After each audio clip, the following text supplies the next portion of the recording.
R we Udhayakumar sir வந்து ஒரு முக்கிய வேலையா கிளம்பணும் அப்படின்றதால வள்ளிமலை வேலன் படத்துடைய இசைத்தட்டை இப்பவே நம்ம வந்து வெளியிட இருக்கோம். அதை தொடர்ந்து சிறப்பு விருந்தினர்கள்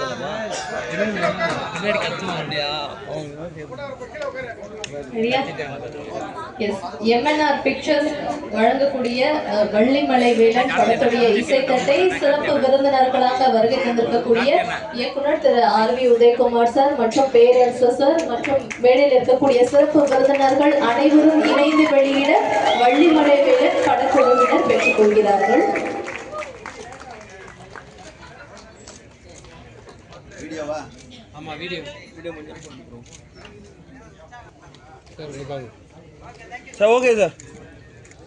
சிறப்பு விருந்தினர்களுக்கு எங்களின் மனமார்ந்த நன்றி.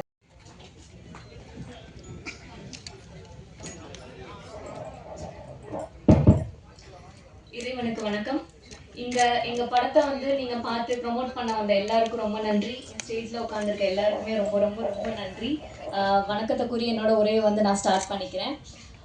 உங்களுக்குலாம் ஓகேனா நான் கொஞ்ச நேரம் பேசிக்கலாம். ஏன்னா இது எனக்கு கிடைத்த வந்து ஃபர்ஸ்ட் வாய்ப்பு. ஸோ அதை தவற விட்டுட்டு நான் பேசாம அங்கே போய் உட்காந்துட்டு வந்து ஃபீல் பண்ணிட்டு இருந்தேன். எந்த ப்ரோஜனமே கிடையாது. அதனால இந்த மேடையை வந்து நான் வந்து பயன்படுத்திக்கணும் அப்படின்னு நினைச்சுக்கிறேன். நான் இலக்கியா காவேரி பாய்ந்தோடும் மண்ணில பிறந்து திருச்சி, அதாவது திருச்சியில போறேன். இப்போ இந்த பிரசாத் ஸ்டுடியோல என்னோட டெபியூட் மூவி அஸ் அ ஹீரோயினா நான் வந்து இங்க நிக்கிறேன். அதுக்கு வந்து ஃபர்ஸ்ட் ரொம்ப பெரிய தேங்க்ஸ் சொல்லிக்கிறேன். அண்ட் நீங்க எல்லாரும் கேட்கலாம், ஏன் இந்த கதை, ஏன் இந்த படம் வந்து சூஸ் பண்ணீங்க அப்படின்னு. நான் சூஸ் பண்ணல. உங்களுக்கு எல்லாம் சொல்ல போகணும்னா, நான் வந்து ஹீரோயினா ஆவேனா, எனக்கெல்லாம் ஹீரோயினா ஆகிற தகுதி இருக்கான்ற வந்து ஒரு பெரிய தாழ்வு மனப்பான்மை எனக்கு இருந்துச்சு. ஆனால் ஒரு நல்ல கேரக்டர் ஆர்டிஸ்டா, நல்ல சப்போர்ட் ஆர்டிஸ்டா ஆவேன் அப்படின்றது ரொம்ப நம்பிக்கை இருந்துச்சு. அந்த நம்பிக்கையோட தான் நான் ஒவ்வொரு எப்படி சொல்றது, சினிமாவுக்கு வந்து நான் பழசு, உங்க எல்லாருக்கும் நான் புதுசு. அதாவது நான் சினிமாவுக்கு வந்து 4 இயர்ஸ் ஆயிடுச்சு. 4 இயர்ஸ்மே ஒரு சின்ன சின்ன கதாபாத்திரம் கூட விடாம ஜூனியர் ஆர்டிஸ்டா இருந்திருக்கேன். அப்புறம் ஃப்ரேம்ல தெரிகிற மாதிரி நடிச்சிருக்கேன். அப்புறம் டைலாக் ஆர்டிஸ்டா, அப்புறம் கேரக்டர் ஆர்டிஸ்டா, சப்போர்ட்டிவ் ஆர்டிஸ்டா, இந்த மாதிரி தான் வளர்ந்து இப்போ நான் வந்து ஹீரோயினா வந்து நிற்கிறேன். இதுவே வந்து என்ன எப்படி சொல்றது, நான் நினைச்சு பார்க்காத ஒரு கனவுன்னு சொல்ல முடியாது, நான் நினைச்சே பார்க்க முடியாத ஒரு விஷயம் வந்து நடந்திருக்கு அப்படின்னும் போது வந்து ரொம்ப பெருமையா இருக்கு எனக்கு. அண்ட் வந்து சினிமாவில் வந்து எப்படி சொல்ற, ஒவ்வொருத்தவங்க ஒரு கருத்து சொன்னாங்க. நானும் எனக்கு தோன்ற ஒரு கருத்தை வந்து நாங்கள் ஷேர் பண்ணிக்கணும்னு நினைக்கிறேன். இதை வந்து நீங்கள் மக்கள்கிட்ட போய் சேருங்க. ப்ரொடியூசர், டைரக்டர்ஸ் எல்லார்கிட்டையும் நீங்கள் போய் சேர்க்கணும். சினிமாவில் வந்து நிறைய பேர் வாய்ப்பை தேடி அலைஞ்சிட்டு இருக்காங்க. அவங்களுக்குலாம் வந்து வாய்ப்பு வந்து எப்படி சொல்கிறது, அவங்க போய் தேடி கேட்டாலுமே வந்து வாய்ப்புகள் வந்து கிடைக்க மாட்டுது. ஏன் அப்படின்னா, அவங்க இப்போலாம் ஈஸியாக வந்து ஷார்ட்கட்டாக போயிடுறாங்க. ஒரு ஷார்ட்கட்டாக அவங்களுக்குள்ள ஒரு குட்டி சர்க்கிளாக வச்சுட்டு அவங்களுக்கான ஒரு வாய்ப்பை தான் வந்து கொடுத்துட்டு இருக்காங்க. இந்த நிலைமை வந்து கண்டிப்பாக மாறணும். ஏன்னா எவ்வளவோ திறமையான ஆர்டிஸ்ட்டுங்க இருக்காங்க, எவ்வளவோ நிறைய படம் பண்ணி இப்போ சமீபத்தில் அவங்களுக்கு வாய்ப்பு இல்லாமல் நிறைய பேர் இருக்காங்க. அவங்கள எல்லாரையும் தேடி போய் நீங்கள் வந்து அவங்களுக்குலாம் வாய்ப்பு கொடுக்கணும். இப்போ ஈஸியாக வந்து இன்ஸ்டாகிராம் இன்ஃப்ளூயன்சர், யூடியூபர்ஸ் அப்படின்னு சொல்லிட்டு அவங்க எல்லாரும் ஈஸியாக வாய்ப்பை எடுத்துக்கிறாங்க. அவங்களுக்கும் நீங்கள் வாய்ப்பு கொடுக்கலாம், நான் கொடுக்க வேணான்னு சொல்லலை. அவங்கள யார் சினிமாக்குன்னு உண்மையாக உழைச்சி சினிமாக்காக யார் வந்து எஃபர்ட் எடுத்துக்கிறாங்களோ அவங்களுக்கு அந்த வாய்ப்பை கொடுங்க. இது வந்து டைரக்டர்ஸ், ப்ரொடியூசர்ஸ், நீங்கள் அந்த கேஸ்டிங் கால் அந்த மாதிரிலாம் போகிற அந்த டீம்ஸ்க்குலாம் வந்து இது கண்டிப்பாக போய் சேரணும்னு நினைக்கிறேன். அந்த மாதிரி வாய்ப்பை தேடி அலைஞ்ச ஒரு பொண்ணு தான் நான் வந்து நிற்கிறேன். இந்த படத்தில் எப்படி சொல்லணும்னா, எனக்கு வந்து வில்லேஜ் கேரக்டரில் நடிக்கணும்னு ரொம்ப பிடிக்கும். யூஸ்வலாக நம்ம இருக்கிறத விட ஒரு வில்லேஜ், ஒரு கெட்டப்பில், ஒரு மண் வாசனையோட கலந்த ஒரு லுக்கில், அந்த மண்ணோட மண்ணாக கலந்து அதுக்கேற்ற மாதிரி நம்மளே மாற்றிட்டு அந்த கதாபாத்திரத்திலே நடிக்கிறது வந்து எனக்கு ரொம்ப பிடிக்கும். அந்த மாதிரி அமைஞ்சது தான் இந்த வள்ளிமலை வேலன். இந்த வாய்ப்பு வந்து எனக்கு, நான் டோர்னமெண்ட்டில் இருந்தப்போ, பூனேயில் இருந்தப்போ எனக்கு கால் வந்தது. மணி சார் அவங்க தான் வந்து கால் பண்ணி இந்த மாதிரி உன்னோட ஃபோட்டோஸ் அனுப்புமா ஆஃப் சாரியில் இருக்கிறது அப்படின்னு சொல்லி அனுப்பிட்டு, அதுக்கப்புறம் நானும் மறந்துட்டேன். சொல்லி சென்னைக்கு வந்து நான் ஆஃபீஸில் வந்து சாரை பார்த்தோன்னே அவங்க ஓகே பண்ணிட்டாங்க. என்னோட குறையை வந்து நான் சொல்லிக்கணும்னு நினைக்கிறேன். அந்த குறையினால வந்து எனக்கு நிறைய வாய்ப்பு வந்து தட்டி கழிச்சு போனது. நான் ரொம்ப குட்டியாக இருக்கேன்னு சொல்லி, ஷார்ட்டாக இருக்கேன் அப்படின்னு, உனக்கு திறமையெல்லாம் இருக்குமா, நீ ஷார்ட்டாக இருக்க அப்படின்னு சொல்லிட்டு நிறைய ரிஜெக்ஷன் எனக்கு வந்திருக்கு. ஆனால் டைரக்டர் சார் வந்து அந்த குறையெல்லாம் பார்க்காம உண்மையான திறமைக்கு வந்து மதிப்பு கொடுத்தனால தான் நான் இந்த படத்தை வந்து இப்போ இங்கே ஹீரோயினாக நிற்கிறேன்றதை வந்து நான் இங்கே சொல்லிக்க விரும்புகிறேன். டீமை பற்றி சொல்லணும் அப்படின்னா டேரக்டர் சார் வந்து ரொம்ப எளிமையாக இருப்பார். அவரை பார்த்தீங்கன்னா ஸ்லிப்பர் கூட போட மாட்டாங்க. எல்லாரும் அதை தான் சொன்னாங்க. நான் சொல்லணும்னு நினச்ச பாயிண்ட்லாம் நிறைய பேர் சொல்லிட்டாங்க. சார் வந்து ஸ்லிப்பர் போடுமா ரொம்ப எளிமையாக கல் மண் வெயில் மழை எதுவும் பார்க்காம ஷூட்டிங் ஸ்பாட்டில் அவ்வளோ எளிமையாக வந்து ஒவ்வொரு விஷயத்தையும் சொல்லி ரொம்ப அருமையாக வந்து கதைக்கு வந்து எங்களை எல்லாரையும் நடிக்க வச்சுருக்காரு. அண்ட் அசிஸ்டன்ட் டைரக்டர்ஸ் எல்லாமே ரொம்ப ஹெல்ப்ஃபுல்லாக இருந்தாங்க. அவங்க எல்லாருக்கும் இந்த இடத்துல வந்து நான் தேங்க்யூ சொல்லிக்கிறேன்.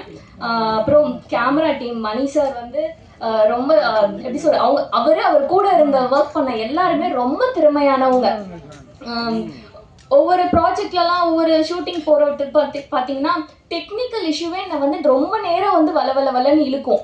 அந்த மாதிரிலாம் கிடையாது. கரெக்டாக வந்து ப்ராப்பராக ஸ்கெடியூல் போகுது அப்படின்னா கேமரா வந்து அதே மாதிரி கரெக்டாக வச்சுட்டு கரெக்டான டைமுக்கு எடுப்பாங்க. அந்த மாதிரி ரொம்ப ஸ்கில்ஃபுல்லாக இருந்தவங்க. அப்புறம் மேனேஜர் சார் அவங்களுக்கும் வந்து இந்த நான் வாழ்த்துக்கள் நன்றி சொல்லி பேசியிருக்காங்க. அது நல்ல கருத்து தான். அண்ணா சொன்னதெல்லாம் நான் வந்து தப்பாக இது பண்ணலை. அது வர வேண்டியது தான், நடக்க வேண்டியது தான். அது இப்போ நான் வந்து கொஞ்சம் இப்போ நான் எனக்கு இங்கே வந்து இப்போ மீட்டிங் வந்து போகணும், விசி மீட்டிங்கு. பாண்டிச்சேரி செந்தாமரை கண்ணன் நிறைய பேருக்கு இங்கே தெரியும், சில பேருக்கு தெரியாது. என் பேர் பாண்டிச்சேரி செந்தாமரை கண்ணன். நான் பாண்டிச்சேரி சேர்ந்தவன். அண்ணாங்கெல்லாம் தெரியும். இங்கே மும்மூர்த்திகள் மேலே 3 இயக்குநர்கள் அமர்ந்திருந்தார்கள். 4வதாக எங்களுடைய மங்கை ஹரிராஜன் அண்ணனும் சேர்ந்து பெரிய இயக்குநர்கள் இங்கே இந்த திரைப்பட விழாவிலே கலந்து கொண்டு இருக்கிறதுனால நான் அதிகமாக பேச முடியாது. அனைத்தும் அவங்க அண்ணன் பேசிட்டாங்க. அண்ணா ஒரு கருத்து, தயாரிப்பாளர் சங்கம் நினைச்சா படம் ரிலீஸ் பண்ணுறதையும் இயக்குநர்களும் தயாரிப்பாளர்களும் உருவாக்குவது யாருன்னு உங்களுக்கு தெரியுண்ணே. உங்கள் காலங்கள் வேறண்ணே. நீங்கள் எடுத்த படங்கள்லாம் இன்றைக்கும் வைரம் பாய்ந்த மாதிரி. ஆனால் இன்று எடுக்கக்கூடிய தயாரிப்பாளர்களும் இயக்குநர்களும் வர அத்தனை படங்களும் ஈசந்துருண்ணே. உங்கள் படம் இன்னைக்கு போட்டால் கூட இன்னைக்கு எத்தனை பேர் பார்க்கறாங்க. அதே போல் அண்ணன் பேரரசு அண்ணனுடைய படங்களை போட்டால் கூட இன்னைக்கு அத்தனை பிள்ளைங்களும் வந்து தேட்டருக்கு ஏற்ற மாரி உட்காந்து தேட்டரை விடுங்க, வீட்டில் உட்காந்து படம் பார்க்குங்க. அண்ணன் படம் வந்து ஓடுதுனாக்கா வயசானவங்க மதியத்தில் தூக்கத்தை கூட தூக்கத்தோடு விட்டுட்டு உட்காந்து பார்ப்பாங்க. அந்த மாதிரி இன்றைக்கி அதெல்லாம் வந்து வைரம் பாஞ்ச படங்கள்ண்ணே. ஆனால் நாங்கள் எடுக்கிற படம்லாம் அது கிடையாதுண்ணே. அதனால் வந்து இன்றைக்கி படம் ஓடலைண்ணே. ஏன் எடுக்கலை, ஏன் அது யாருக்கிட்ட, அது வந்து ஒரு இயக்குனர்கிட்ட தான். அதெல்லாம் கிடையாது. நீங்கள் வந்து தயாரிப்பாளர் சொன்ன மாதிரி நான் இயக்குனரில் சொல்லணும். இயக்குனர்களும் தப்பு பண்ணியிருக்காங்க. எங்களுக்கு என்ன தெரியும் தயாரிப்பா. இப்போ ஒன்று இல்லைன்னா நீங்கள் சொன்ன மாதிரி ஏதோ ஒரு வேலை செஞ்சுட்டு வராங்க, ஒரு படம் எடுக்கிறாங்க அப்படின்றீங்க. உண்மை அது. எங்களை வராங்க ஒரு தயாரிப்பில் உருவாக்குறது யாரு? ஒரு இயக்குனர் வராங்க தேடிட்டீங்களே. நான் சும்மா உட்காந்துட்டு நான் ரியல் எஸ்டேட் பண்ணியிருந்தேன். என் வீட்டுக்கு வந்து கதவை தட்டி உன்னை நான் அப்படி பண்ணுறேன் இப்படி பண்ணுறோம், இவ்வளோ கோடி சம்பாடலாம் அப்படியே கோடி சம்பாடலாம்னு சொன்னதெல்லாம் யாரு? ஒரு இயக்குனர். சரியான இயக்குனரான்னு கேட்டு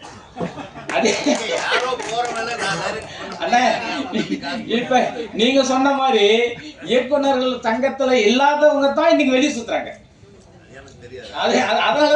அதனாலதான் உங்களுக்கு தெரியல, எங்களுக்கும் தெரியல. ஆமா, அது வந்து இட்டுன்னு வந்து எங்களை கொண்டு வந்து இங்க ஒரு படம் எடுக்கிறோம் அது எடுக்கிறோம் சொல்லிவிட்டு வேலையை முடிச்சிடுறாங்க.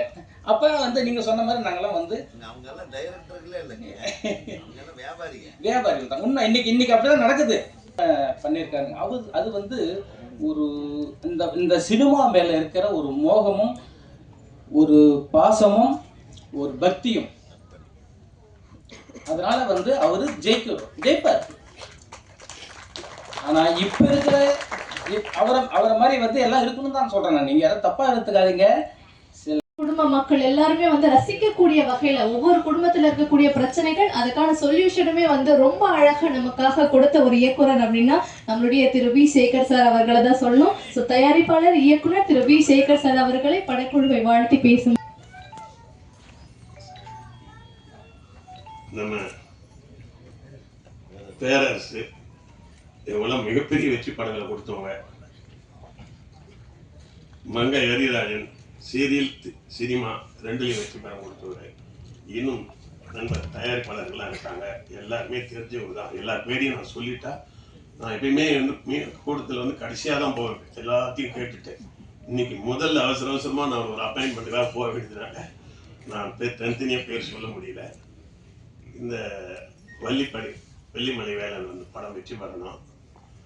இது வந்து எடுக்கப்பட்டது வந்து இங்கன்னு சொல்லி கேள்விப்பட்டேன். நம்ம ஊர் வள்ளிமலை, வேலூர் பக்கத்தில் இருக்கிற வெள்ளிமலையில். அது எங்கள் ஊர் திருவண்ணாமலைக்கு பக்கத்தில் இருக்கிற ஊர். இது இப்போ ஏதோ சில முருகன் சீசன் நினைக்கிறேன். இப்போ அதாவது ஒரு பக்கம் அரசியல்வாதிகளும் பார்த்தீங்கன்னா முருகன் மாநாடு போட்டுட்டு இருக்காங்க, மாறி மாறி போடுறாங்க இல்லையா. டெல்லியில் இருக்கிறவங்களாம் கூட விடுறதில்ல முருகனை. அகில உலக ஃபேமஸ் முருகன். இந்த சீசனில் முருகன் பேர் வச்சதால அவர் வெற்றி பெறுவார்ன்ற எனக்கு தோணுது. முருகன் தான் இப்போ சூப்பர் ஸ்டார் இந்த சூழ்நிலை. ஆன்மீகத்திலையும் சரி, அரசியலையும் சரி, சினிமாவுக்கு வந்துட்டார் அவர். அந்த வகையில் இந்த படம் வெற்றி பெறும். அதை போடும்போது நீங்கள் விளம்பரம் போடும்போது கூட அப்படி ஓரமாக ஒரு வேல் போட்டிருக்கீங்க. அது கொஞ்சம் முருகர் கூட கொஞ்சம் ஒன்று போட்டுருங்க ஓரமாக. அதாவது ஆன்மீக படம் மாதிரி இருக்கக்கூடாது, ஆனால் முருகர் ஏதோ உங்கள் எங்பால் மாதிரி இருக்கட்டும். அதுக்கு வந்து சீசன் இருக்கு. அதனால இந்த படத்தில் இருக்கிற கதாநாயகி, தயாரிப்பாளரே கதாநாயகி எப்பயுமே வந்து கதாநாயகன்னா எல்லாம் எம்ஜிஆர் சரோஜா தேவி மாதிரியே இருக்கணும்னு அவசியம் இல்லை. அந்த படத்துக்கு பொருத்தமா இருக்கணும். அந்த படம் எடுக்கிறது கிராம படம்னா கிராமத்துக்கு பொருத்தமா இருக்கணும். சிட்டி படம்னா சிட்டிக்கு பொருத்தமா இருக்கணும். உலக சுற்று வாலிபன் மாதிரி இருந்தால் எம்ஜிஆர் மாதிரி தான் இருக்கணும். இல்லைன்னா உலகம் சுற்றி பார்க்கறதுல வேஸ்ட் இல்லையா. அந்த மாதிரி வீரவாணி கட்டப்பாமன்னா சிவாஜி மாதிரி ஒருத்தருந்தாதான். அந்த மாதிரி இந்த படம் அந்த நடிகர்களை மட்டும் பாராட்டிட்டு டெக்னீஷியன் விட்டுருவோம். ஏன்னா அவங்க பின்னாடி இருக்கிறாங்க, அவங்க தான் ஏற்கிறவங்க. மரத்துக்கு வேறு மாதிரி அவங்க. அந்த கேமராமேன், எடிட்டர், மொத்தம் அதில் இருக்கிற அனைத்து டெக்னீஷியனுக்கு என்னுடைய வாழ்த்துக்கள். இந்த படத்தை வந்து நீங்கள் வெளியிடும் பொழுது நடக்க தெரியாது, பேச தெரியாது. அந்த மாதிரி ஆள் பாதி ஆடு பாதின்றது எந்த காலத்துலையுமே உண்டு. அந்த வகையில் படம் எடுத்தா பாதி தான். இந்த படத்தை ப்ரொமோட் பண்ணுறது தான் நம்முடைய வெற்றி இருக்கு. இப்போ உதாரணத்துக்கு பள்ளிக்கூடத்தில் 8 வரைக்கும் படிக்கிறவனுக்கு ஒரு போட்டி வைப்பாங்க, SLC வரைக்கும் படிக்கிறவனுக்கு போட்டி வைப்பாங்க. அப்போ ஈஸியாக அந்த பசங்க ஜெயிச்சு வெளியில் வர்றதுக்கு நல்லா இருக்கும். 6லேருந்து SLC வரைக்கும் எல்லாருக்கும் ஒரே மாதிரி ஓட்டு பண்ணி வச்சா அவன் வீக்காக இருந்தால் கூட SLC படிக்கிறது தான் ஜெயிப்பான். 6வது படிக்கிறவன் என்னதான் ஒன்றாலும் அந்த பெரிய பசங்க கூட போட்டி போட முடியாது. ஒரு காலகட்டத்தில் இங்கெல்லாம் சில்வர் ஜூபிலி படம் கொடுத்தவர் உதயகுமார்லாம். அவர் படமும் தெரியும் உங்களுக்கு, நல்லா தெரியும் உங்களுக்கு. சரி, இவர் பேரரசு, விஜய்காந்த் எல்லாருக்கும் நல்ல நல்ல படம் கொடுத்தாங்க. இவங்க படங்கள்லாம் மிகப்பெரிய வெற்றி பெற்றது. ஆனால் அதே அவங்கெல்லாம் இப்போ படம் எடுத்து ரிலீஸ் பண்ணா கூட ஜெயிக்கிறது கஷ்டம். என்ன காரணம்? அப்போ நாங்கள் படம் எடுக்கும்போது என்ன இருந்ததுனாக்கா, பெரிய படங்கள் கூட 250 படத்துக்கு மேலே ரிலீஸ் பண்ண முடியாது. 4000 தேட்டர் இருக்குதுன்னா 250 படம் தான் பெரிய படம் ரிலீஸ் பண்ணோம்னா ப்ரொடியூசர் கவுன்சிலில் இருந்த பொறுப்பில் இது அண்ணாலாம் இருக்காங்க கேட்டுப்பாங்க. நாங்கள் ரூல்ஸ் கொண்டு வந்து வச்சுருந்தோம். எல்லாரையும் ஒரே நேரத்தில் ரிலீஸ், இது 200க்கு மேலே ரிலீஸ் பண்ணாத. அப்புறம் மீடியமாக படங்கள் 100 படம் தேட்டரு, சின்ன சின்ன படங்கள்லாம் 50 தேட்டர்னு விட்டா என்ன ஆகுதுன்னா எல்லாருக்கும் தேட்டர் கிடைக்கும். இன்னைக்கு என்ன பண்ணிட்டாங்கன்னா கேட்டை திறந்து விட்ட மாதிரி விட்டுட்டு ஒரு படம் பெரிய படம் ரிலீஸ் ஆனால் 2000 தேட்டர், மொத்த தேட்டர் நீ போட்டா அப்புறம் மீதி பேருக்கு எப்படி தேட்டர் கிடைக்கும்? தர மாட்டோம். அந்த வகையில் இந்த படம் வெற்றி பெறணும், இது அனைவரும் நல்லா வரணும் அப்படின்னு கேட்டுக்கிறேன். தயவுசெய்து மன்னிக்கணும், நான் ஒரு அவசரமான வேலைக்கு போகிறதுனால தான் நான் கட்சி வந்து கேட்க முடியல. எல்லாரும் பேச்சும் இருக்காங்க, எல்லாரும் பேசுவாங்க, நல்லா பேசுவாங்க. வெற்றி வணக்கம். திரைப்பட ஆடியோ ரிலீஸ் மற்றும் ட்ரெய்லர் வெளியீட்டு விழாவுக்கு வந்திருக்கும் அனைவருக்கும் எனது வாழ்த்துக்கள்.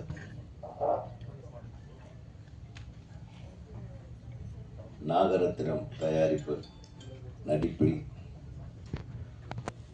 நம்ம இயக்குனர் எஸ். மோகன் அவர்களுடைய இயக்கத்தில் பாட்டு பார்த்தேன். பாட்டு ரொம்ப நல்லா தான் இருக்குது. இந்த அப்பா பாட்டு ரொம்ப டச்சிங்காக இருந்தது. அப்பா பாட்டு எழுதுனது யாரு? யார் பாடுனது? நம்ம SN சுரேந்தர் அவர்கள் வருகை தந்திருக்கிறார். சரி சரி சார். அப்பா சுரேந்தர் எப்போ பார்த்தது? என் படத்தில் 5 விரல் கெஞ்சதடி பாட்டு பாடினார் ஒரு தடவை. நான் என்னுடைய முதல் படத்தில் நான் இவருக்கு பாட வாய்ப்பு கொடுத்தேன். அப்போ தெரியாது இவரு தான் விஜய்க்கு மாமான்னு நல்லா தெரியாது. ஆமாம், அதுக்கு நன்றி தெரிவிக்கிற விதமாக என்னுடைய ரிசப்ஷனில் இவர் வந்து பாட்டு கச்சேரி பண்ணி கொடுத்தாரு. காசு வாங்க அதான். அப்படி நண்பர்கள் நாங்கள். ஸோ பார்த்தீங்களா, சினிமா எவ்வளோ அழகான லிங்க்குகள் இருக்குது பாருங்கள், இது அழகான உறவுகள் இருக்குது. அதனால் போகிற போக்கில் எல்லாம் பண்ணுங்கன்னு சொல்லிட்டு போகிறதில்ல, பண்ணுறதுக்கு வழியே சொல்லணும். அந்த இதுக்கு முன்னாடி பேசிட்டு போனார் என் அன்பு சகோதரர், குடும்ப படங்களை தயாரித்து இயக்குவதில் பெயர் போன திரு வி. சேகர் அவர்கள் சொன்னார். அவர் படம் பண்ணுறப்போ இருந்த சூழ்நிலை, இப்போ படம் பண்ணுறப்போ இருக்கிற சூழ்நிலை, அப்போ படம் வெளியாகிறதுல இருந்த சூழ்நிலை, இப்போ இருக்கிற சூழ்நிலை, இது காலங்காலமாக மாறிக்கிட்டே இருக்கும். ஆனால் இப்போ ரொம்ப மோசமாக மாறியிருக்கு. அதான் மேட்ரு. எல்லோரும் இதெல்லாம் நீங்கள் கரெக்ட் பண்ணணும்னு அவர் சொல்லிட்டு போயிட்டார். அதே மாதிரி பத்திரிகையாளர் சங்க தலைவர் திரு சுபாஷ் அவர்கள், அவர் வந்து இப்படியெல்லாம் இருக்குது, பாப்கார்னுக்கு தான் மெயின் என்ட்ரன்ஸே, பாப்கார்னு கடைகள் வழியாக தான் கூப்பிட்டு போகிறாங்க, அப்புறம் வரும்போது திரும்ப ஹோட்டல் வழியாக கூப்பிட்டு வராங்க, எல்லாம் காட்டுவாங்கப்பா, நம்ம அதுக்கெல்லாம் மயங்கக்கூடாது. அப்புறம் இந்த சினிமாவை வந்து சினிமா சம்மந்தப்பட்ட ஆள்கள் எதுவுமே அனுபவிக்கிறது இல்லை, சினிமாவுக்கு சம்மந்தம் இல்லாமல் இதெல்லாம் யார் பண்ண வேலை? இதெல்லாம் கவர்மெண்ட் பண்ண வேலைங்க. கவர்மெண்ட்டு தான் வந்து இதுக்கு துணை நின்று இது எப்படி கரெக்ட் பண்ணணும்னு செய்யணும், எந்த கவர்மெண்ட்டாக இருந்தாலும். சினிமாக்காரனுடைய வியாபாரத்தை சினிமாக்காரன் பார்க்கணும், அரசியல்வாதி வந்து சினிமா வியாபாரம் பார்த்தா சரியாது, அது இப்படி தான் இருக்கும். அதையே ஓப்பனாக சொல்ல மாட்டேன்றீங்க. சினிமாக்காரன் அந்த காலத்தில் நம்ம திரைப்படங்கள், ஒரு இயக்குனர், உதவி இயக்குனர்கள் உட்காந்து கதை பண்ணுவோம், தயாரிப்பாளர் கதை ரெடிங்களா, அவுட்லைன்